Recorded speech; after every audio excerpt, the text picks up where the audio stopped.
And welcome to 10-Minute Tips to Teach Music. My name is Klerrisa and this video supports the explanation of Google Sites, which happens on podcast 21. If you're interested in listening to the podcast, you can find it in the iTunes catalogue, or you can go over to Klerrisa Custom Music, that's Klerrisa custommusic.com.au, and you'll find samples of the viewings of the podcast over there. So this is Google Sites. For those that haven't been to this before or haven't even thought about using it, if you go to sites.google.com, that's where you'll find this platform, and you can see that this particular site or particular email address that I have here, I have no Google Sites on yet. The good thing about Google now is that it doesn't have to be an education email to create sites or classrooms. So that's a good thing and a not so good thing. But for today, it's all about Google Sites.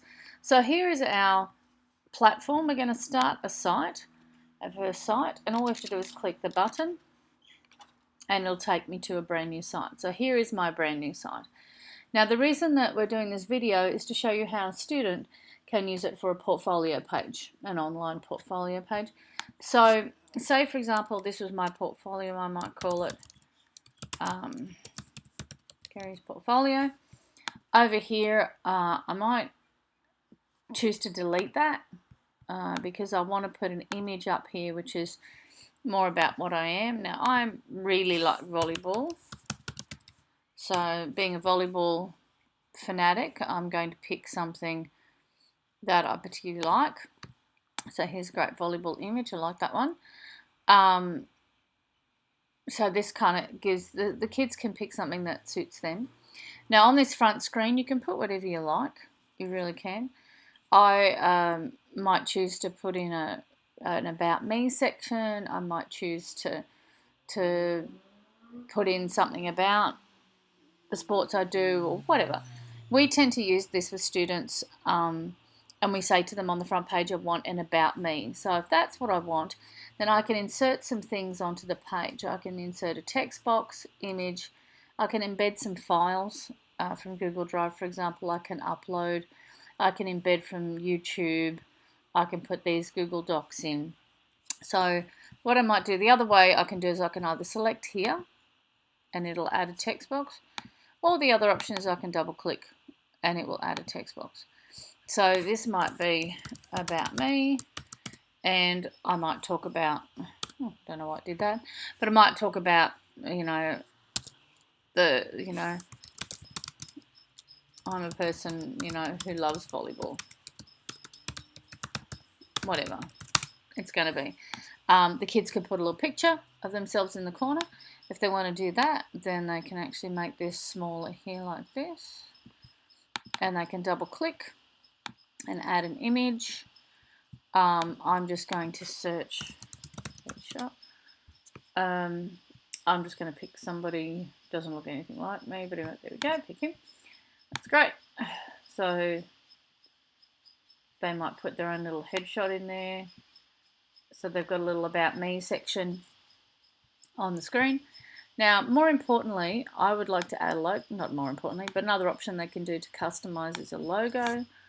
So I'm just going to type in logo. I'm just going to pick that pretty colored one. Hello, I like that one. So we'll stick that one in there.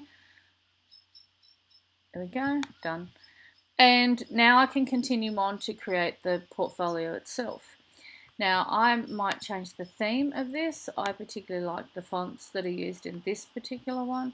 However, you can see at the top here and down into the body of the work, the fonts change. So I always get the students to create something first with text so they can see the differences, because you're not really going to see much of a difference until you have some text in the screen. I don't mind this text, I quite like that, but I don't like that.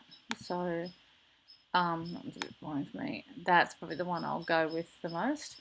Now I can insert some pages. So more importantly for the music students that we're dealing with, we're going to add a music projects page. Now if you have different topics, you can get the students to create subpages from music projects. They could put their art projects on here. They could put science. They could put any sort of publishing to the wide world web through their portfolio. And the thing about this portfolio is, whilst it is public, unless people are going to search for them, they're not going to find it. So what they could do is they can provide the link to their parents, and because it is public, the parents can see what they've been up to and what sorts of things they're publishing to the world. I'm just going to change this to a heading, I think, just because it's a bit neater.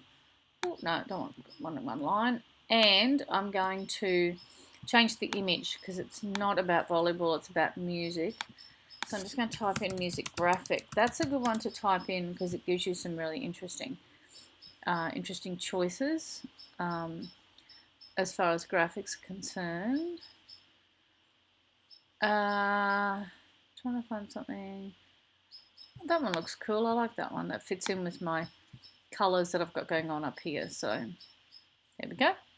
Music projects. Now within this, I can put in all sorts of things. So I can create a sub page. So say for example, I'm doing, maybe I've got some sort of African music. Maybe I'm doing, mixing. Or maybe gaming project. There we go. Maybe we've got a gaming project that we're doing. In which case I can create a new, so I can change this image if I wish to a gaming project.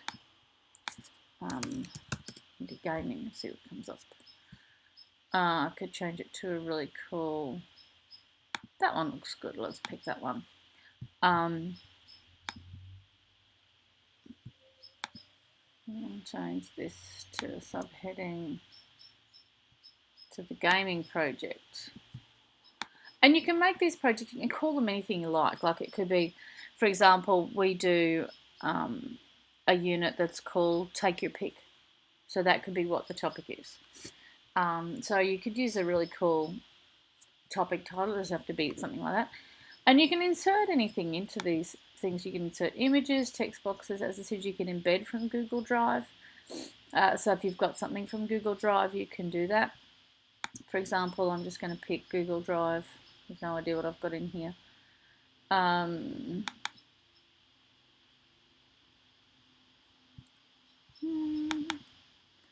Let's see if there's anything in here that I can utilize. Oh look, there we go, that'll do. So I could actually pick that, insert that into Google Drive, and the video will come up. The video will come up, I can actually drag it, make it smaller. When I do that, you'll notice that it puts in the code that's underneath. So be aware that if you are doing that, that will happen. If you want to avoid the code, then you need to make it wide enough so the code doesn't happen. Alright. However, sometimes the code is useful for students, particularly if it's rhythmic notations and things like that. And then, of course, I can pop in a text box, so I can explain what that is. Now, when you do insert a text box, you'll notice it goes into a new section. If you want to move it, you can move it to a number of locations. So, video about texture, graphs, that's what that is. And what I can do is I can actually make that a bit smaller. I can drag that to up here. I can drag it to underneath the photo itself. And then I could have a text about it. So all sorts of things kids can add in there. They can upload, they can embed from YouTube, they can do all sorts of things. So this is a really cool one to be having for portfolios for students. So I hope you find that really helpful. Don't forget, if you would like any more information about the 10-minute tips to teach music podcast, head on over to Klerrisa Custom Music. That's Klerrisa, custommusic.com.au. Have a great day.